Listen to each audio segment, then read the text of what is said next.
Baik Bapak Ibu dan saudara-saudara sekalian, firman Allah di hari ini kita akan baca bersama-sama di dalam satu pasal yang terdiri dari satu perikop dan 10 ayat, yaitu di dalam Mazmur pada pasal yang ke-112 ayat 1 sampai dengan ayat yang ke-10, Saudara. Ya. Mazmur pada pasal 112 ayat 1 sampai dengan ayat yang ke-10.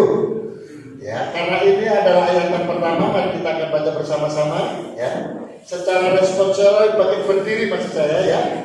Kita baca secara responsorial. Dan kali ini responsorialnya itu agak sedikit berbeda dengan hari-hari yang biasa Mas ya. Ayat ganjil, ayat pertama itu adalah kaum pria. Ya. Dari mau pemuda, mau bapak-bapak ya, dan bapak gembala ya. Lalu kemudian ayat-ayat yang genap itu semua kaum wanita ya, baik itu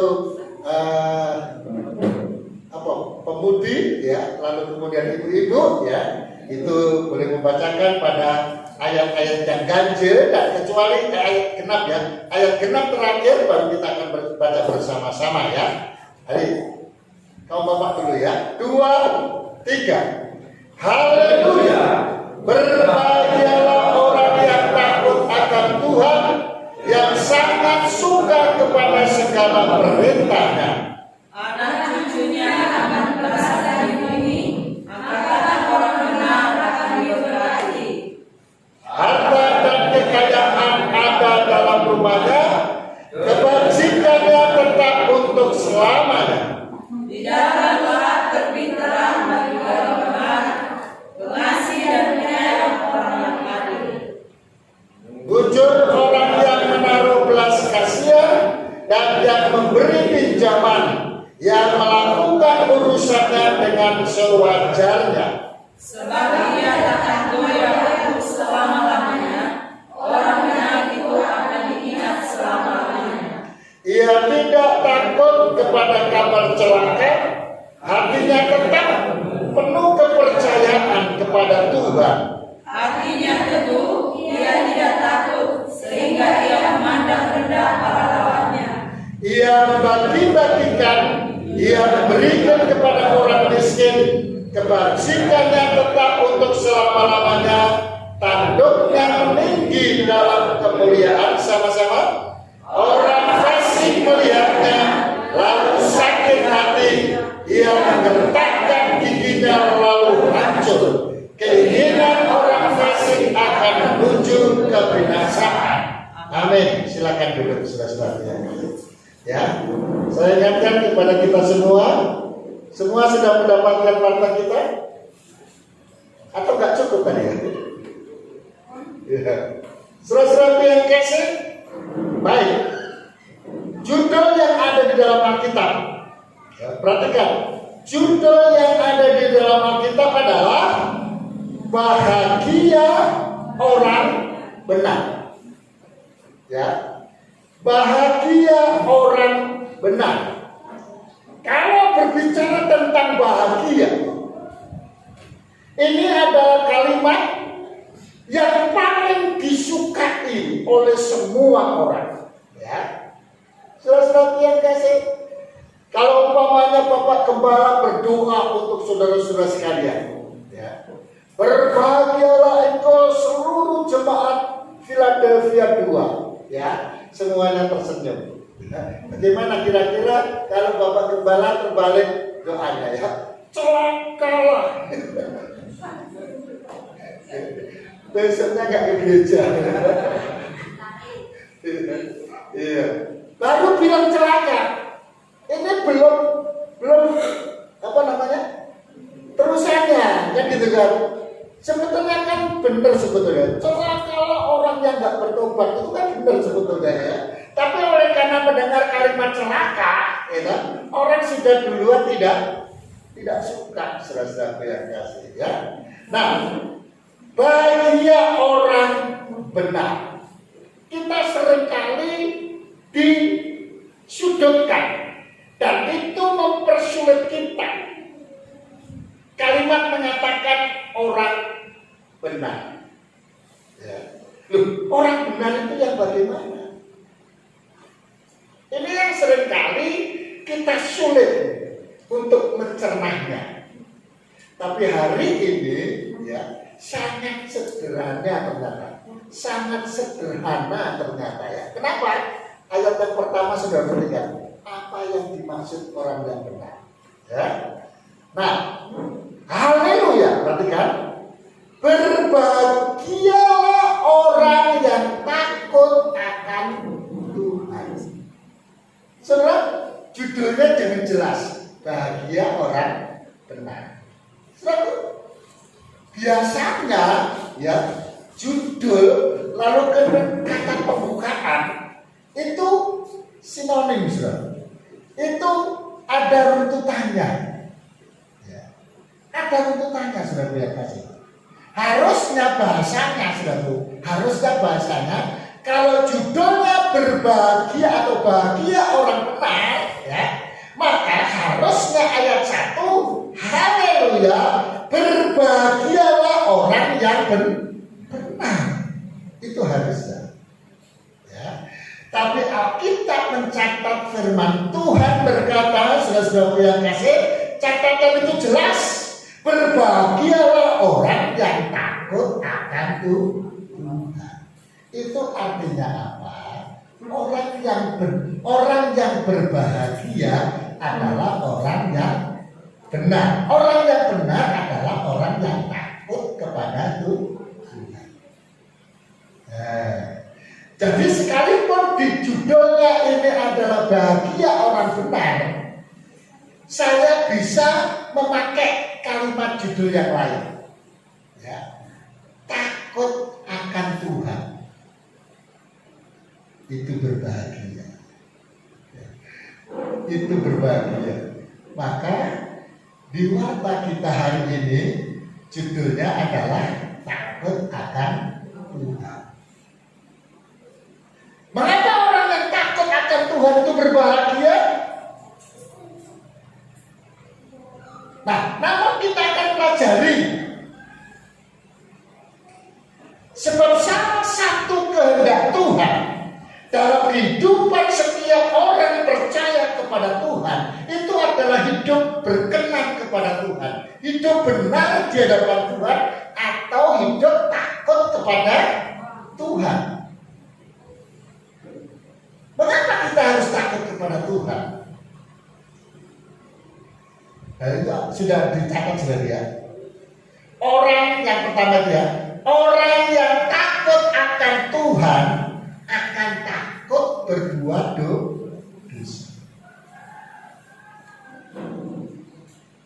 Saudara, apapun namanya, seberapa kecil pun yang kita lakukan, yang namanya mencuri tetap mencuri. Ya. Bahasa dunia untuk membenarkan diri seringkali mengistilahkan dosa besar, itulah sebenarnya dosa. Ya. Dosa kecil orang popo. Sudah itu firman Allah nggak ada memilah-milahkan. Yang namanya dosa tetap dosa, saudara. Ya. Mencuri besar, mencuri kecil juga sama. Bohong besar, bohong kecil juga sama, saudara-saudara yang kasih. Tapi ada juga kan, dan itu menjadi budaya. Dia bilang nggak apa-apa. Ya. Contohnya seperti gini ya. Ini kita ini sebetulnya sedang berbohong atau enggak ya? Kita sedang, kalau kita punya anak kecil ya, kita punya anak ya. Seringkali kan ada yang bilang, lu gantengnya, anak siapa kamu? Anak siapa kamu? Orang denger kan bingung ya. Anaknya sendiri dibilang, anak siapa kamu? Anak siapa kamu? Ya.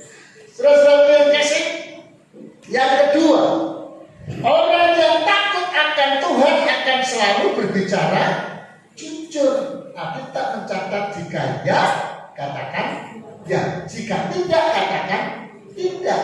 Selebih daripada itu datang daripada iblis. Tapi seringkali orang bisa mengambil tengah-tengahnya, yaitu di antara ya dan tidak. Ya. Nah, kalau orang di antara ya dan tidak, itu kan sama dengan orang yang ragu-ragu, orang yang tidak punya pendirian, orang yang tidak punya keyakinan. Ya, maka itu Tuhan katakan, Tuhan mau kita ini jujur. Jika ya, katakan ya, dan jika tidak, katakan tidak. Itu saja. Ya.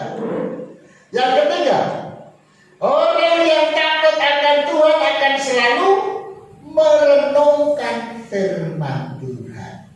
Ya, merenungkan itu bukan sekedar mendengar. Ya, kan? Kalau di gereja Protestan, ya, seringkali memakai ayat, berbahagialah orang yang mendengar firman Tuhan, merenungkannya dan melakukannya. Loh, ini harus. Ya, kenapa? Karena Anda bisa mendengar firman Tuhan masuk telinga kanan, keluar telinga kiri. Gak ada yang nyantol di pikiran. Kenapa? Karena gak direnungkan. Ya. Sehingga ketika mendengarkan firman Tuhan di gereja, masih dalam hitungan jam pulang sampai rumah, ditanya oleh anaknya, gak ngerti. Ya. Tanya apa firman Tuhan yang luar biasa, pengurapan Tuhan. Apa firman Tuhan yang gak tahu? Sudah-sudah gitu. Ya. Kenapa? Karena yang diingat adalah lucunya. Kenapa? Karena yang diingat adalah pendeta kamu itu ganteng ya, atau cantik dan lain sebagainya. Ya. Fokusnya bukan firman Tuhan. Kenapa? Karena nggak direnungkan, saudara yang kasih. Ya. Maka itu di sini dikatakan orang yang takut akan Tuhan akan selalu merenungkan firman Tuhan. Ya. Cobalah. Kira-kira siapa ini jemaat yang sedemikian banyak ini, yang masih ingat ya, beberapa potong saja apa khotbah hari Minggu kemarin?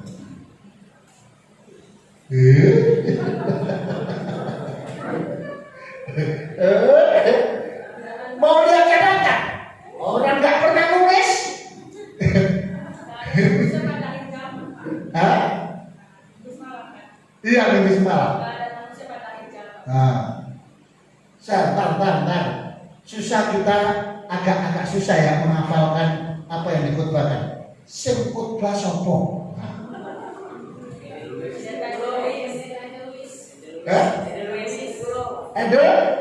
Wis.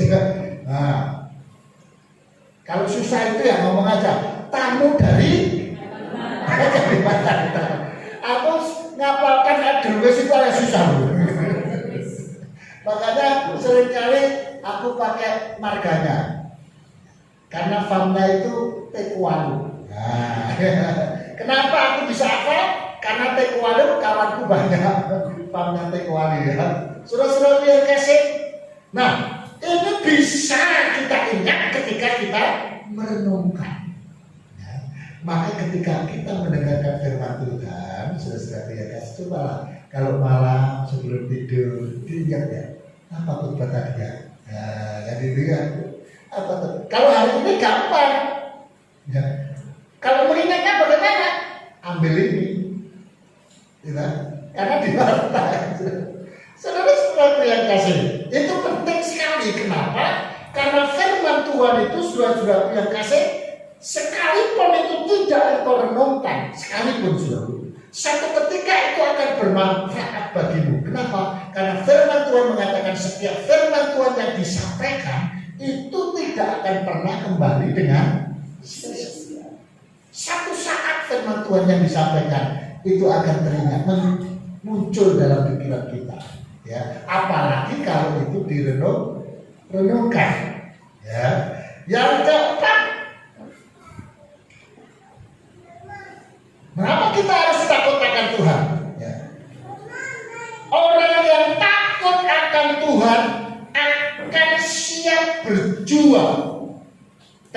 tanda kutip menderita.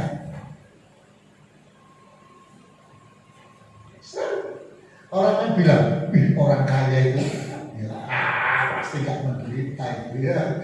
Orang kaya itu pasti gak susah itu. Ya. Coba kalau orang kaya itu baru dirampok, susah gak? Siapa di sini yang punya pengalaman rumahnya dibongkar ya? Masih durian ya. Terus kemudian Pak Sarumaha. Nggak ada. Begitu rumahnya kemalingan, apalagi dibongkar, ada yang diambil lalu kemudian puji Tuhan, saudara-saudara, aku telah dicuri rumah. Paling yang ada datang ke gereja kepada Bapak Kepala Rumah, tolong doakan aku, kan gitu kan? Terima sama kawan-kawannya, nggak ada yang suka kita semuanya sedih. Normal. Ya. Kenapa? Karena memang realitanya begitu. Tapi orang yang percaya, orang yang takut akan Tuhan, saudaraku, akan selalu siap berjuang dan selalu tanda kutip menderita. Maka ada kawan-kawan yang lain, saudara-saudara, hamba Tuhan akan memberikan penghiburan. Tak usah takut, tak usah kau susah. Ya. Ada Yesus di dalam kita. Yesus pasti kembalikan kalau engkau mampu mengucap syukur. Coba kalau nggak mampu mengucap syukur, sudah yang kasih. Dalam kebencian, sakit hati. Ini kalau dibiarkan akan menjadi penyakit. Tidak bisa mengampuni. Akhirnya jauh dari Tuhan. Dan ketika jauh daripada Tuhan, Tuhan tidak berkarya atas hidupmu. Ya. Tapi ketika firman Tuhan masuk melalui teman-teman, melalui gembala, selalu dikuatkan. Maka hidup. Siap, saudara yang kasih. Yang kelima, orang yang takut akan Tuhan akan berusaha untuk selalu menyenangkan hati Tuhan. Ini yang penting, saudara. Senangkan hati Tuhan. Salah satu cara kita menyenangkan hati Tuhan adalah beribadah kepada-Nya. Ya, saudara. Ya. Hari Minggu jam 10 ya, khusus untuk jemaat. Sebelum jam 10 datang, itu menyenangkan hati Tuhan. Ya. Setengah 10 bagi para pelayan-pelayan Tuhan. Kalau bisa jemaat pun itu lebih bagus. Setengah 10 itu harus ada di gereja berdoa. Ya. Maka pelayan-pelayan Tuhan, jemaat Tuhan yang diberkati sebelum jam setengah 10 datang. Itu menyenangkan hati Tuhan. Itu salah satunya ya. Salah duanya, firman Tuhan mengatakan jangan meninggalkan pertemuan-pertemuan ibadah. Ya, saya mengucap syukur kepada Tuhan kita. Philadelphia 2 itu ada 3 momen yang sangat penting. Ya. Yang pertama adalah ibadah raya. Yang kedua itu adalah ibadah syafaat atau doa syafaat pada hari Rabu, saudara-saudara yang kasih. Ya. 18 orang, 20 orang sekarang itu hadir. Puji Tuhan, saudara-saudara yang kasih ya. Kalau dulu kan cuma ayat Tuhan ya. Sekarang sudah hadir mulai banyak. Kenapa? Karena itu penting. Ya. Lalu kemudian yang menyenangkan hati Tuhan. Kalau itu tadi salah 1, salah 2 berarti salah. Nah, salah 3. Salah 3 itu kan nama kota di Jawa Tengah ya. Saudara-saudaraku yang kasih, yang ketiga menyenangkan hati Tuhan adalah sebuah ayat mengatakan jenis ini tidak bisa diusir hanya dengan berdoa, tetapi harus diusir dengan berdoa puasa. Ya, maka gereja kita ada doa puasa. Puji Tuhan, sudah tidak kasih ya. Hari Sabtu kemarin sudah banyak yang datang, sudah tidak kasih. Nah, yang lain yang belum datang, ayo kita mulai berpikir, kita menyenangkan hati Tuhan. Ya. supaya kita sediakan waktu kita, baik itu ibadah raya, baik itu ibadah atau doa syafaat di hari Rabu, ataupun di dalam doa puasa setiap hari Sabtu. Saudara-saudaraku yang kasih, bergegas, ya. Itu alasan kenapa kita harus takut akan Tuhan, ya. Bagian dari yang dimaksud Tuhan orang yang benar. Kenapa? Supaya kita berbahagia. Nah, saya lanjutkan saudara-saudara yang kasih yang ada di sini. Berkat-berkat bagi setiap orang yang takut akan Tuhan. Ini diambil dari Mazmur 112. Saudara bisa perhatikan nanti di rumah, lalu saudara cocokkan. Ya. Yang pertama, kita akan mendapatkan berkat kekal ketika kita takut kepada Tuhan. Ketika kita menjadi orang benar yang disebut berbahagia, karena kita akan mendapatkan berkat kekal. Saudara-saudara yang kasih, ini bisa dilihat di dalam ayatnya yang kedua. Anak cucunya perkasa di bumi. Angkatan orang yang takut akan Tuhan, angkatan orang benar akan diberkati sampai anak cucunya, saudara-saudara. Jadi ketika kita takut akan Tuhan, kita melakukan apa yang Tuhan katakan ini, saudara-saudara, kita menyenangkan hati Tuhan. Sebetulnya kita tidak hanya sedang, ya, mempersiapkan diri kita untuk mendapatkan berkat kekal, tidak, tapi juga anak dan cucu kita. Ya, saudara-saudara, bagaimana kita bisa melihat anak-anak kita diberkati Tuhan, anak-anak kita takut akan Tuhan, sementara kita tidak takut sama Tuhan?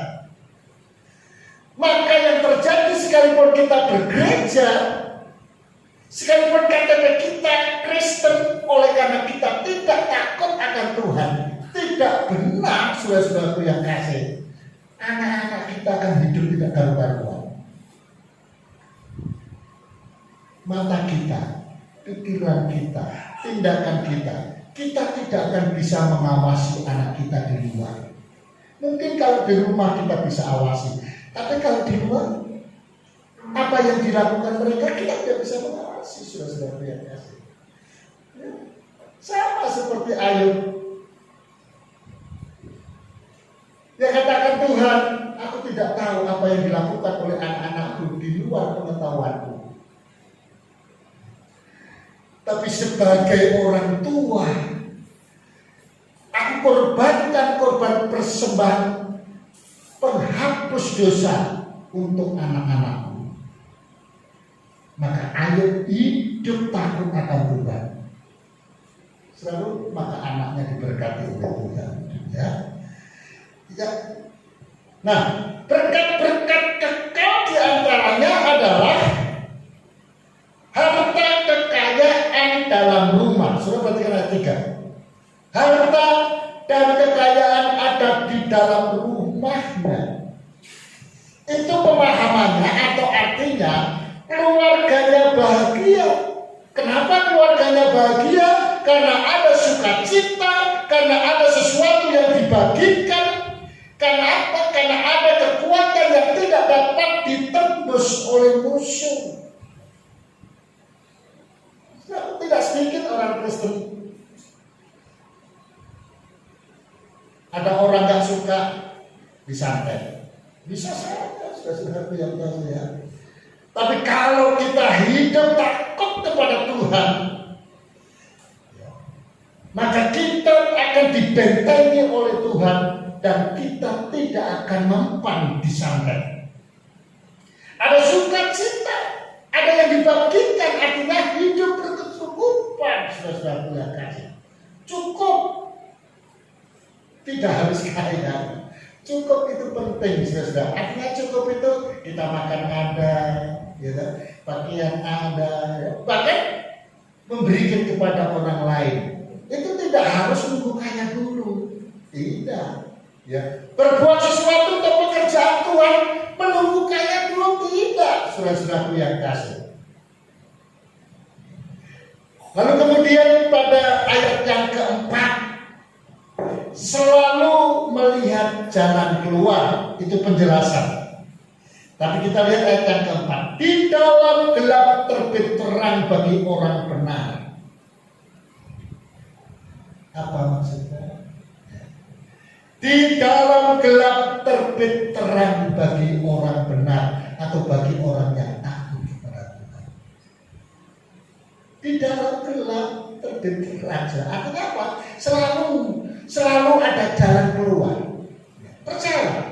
Masalah kita, problem kita, saudara-saudaraku yang kasih, itu pasti ada jalan keluar. Seringkali kita yang sudah diintimidasi oleh kegelapan, ya, oh nggak mungkin kamu sembuh, oh nggak mungkin kamu bisa keluar dari masalahmu, oh nggak mungkin kamu dapat pekerjaan yang cocok denganmu, ya saudara.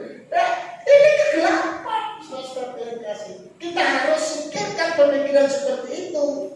Ya, tidak. Dalam Yesus ada terang.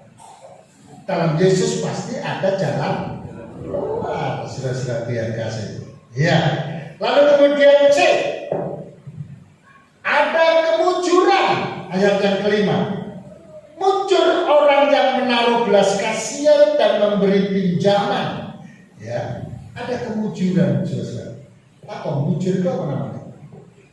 Kemujuran. Keberuntungan. Selalu untung, saudara-saudara yang kasih ya. Orang Indonesia itu memang budayanya memang selalu untung. Kecelakaan. Kalau kereta dengan kereta yang langsung nabrak ini mobil dengan mobil itu namanya apa? Laga kambing. Nah, laga kambing ya, saudara-saudara. Nggak tahu itu istilahnya bagaimana ya? Kok bisa laga kambing? Ya? Padahal kan mobil dengan mobil, laga kambing ya. Saudara-saudara yang kasih, ya. Kita lihat di sini saudara-saudara yang kasih, budaya yang terjadi di Indonesia, ya, itu kiranya saudara-saudara yang kasih bisa kita resapi, karena itu bagus. Kecelakaan, untung, kakinya parah gitu kan, itu selalu dikasih kata untung nggak mati. Untung cuma kakinya patah. Sebetulnya itu kan bagian daripada ungkapan syukur itu sebetulnya. Untung sudah. Bayangkan kalau nggak bilang untung ya stres dia. Udahlah daripada kita lebih baik mati saja gitu ya. Yang D, ayat yang ke-8. Hatinya teguh, ia tidak takut, sehingga ia memandang rendah para lawannya. Ya.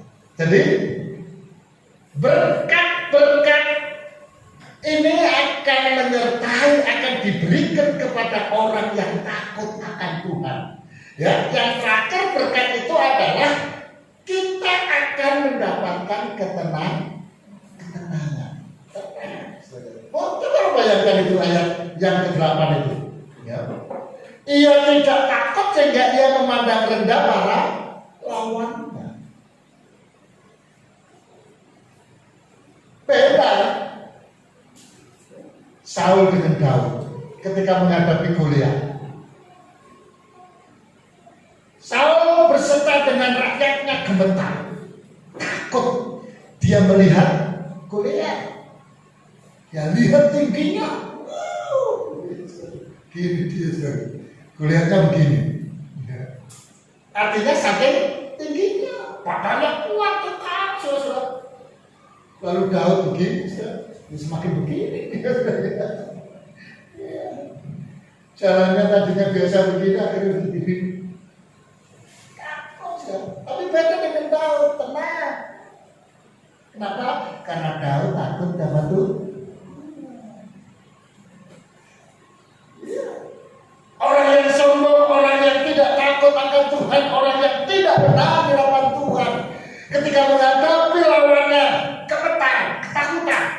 Aduh, bagaimana aku bisa mengalahkan dia? Dia besar, aku kecil. Pedangnya dia 3 meter, aku cuma 1 meter. Bapaknya, pedang ini 1 meter, yang sana 3 meter. Coba bayangkan. Itu kan sama dengan aku dan Ucok. Maksudnya Ucok bangga.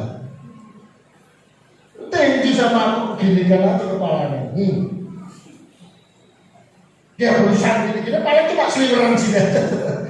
Nggak nyampe saudara-saudara. Goliat bisa saja dengan mudah memukul. Saudara-saudara yang kasih. Tapi Daud katakan apa? Tidak. Engkau akan mati karena Allahku, bukan karena dia, tapi karena Tuhan. Maka itu saudara-saudaraku yang kasih, berbahagialah orang yang takut akan Tuhan, berbahagialah orang yang benar di hadapan Tuhan, karena ketenangan akan diberikan kepadanya. Dan yang terakhir, hambatan-hambatan untuk takut kepada Tuhan.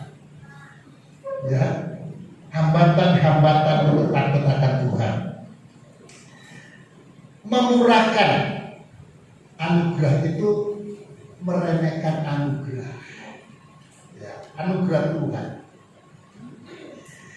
Talenta Tuhan. Ya, selalu pergunakan itu dengan sebaik-baiknya. Ketidaksiapan untuk berjuang. Aduh, susah kali maju-maju ini. Ya, belum susah kali maju. Ya, kalau susah kali maju dan sebagainya.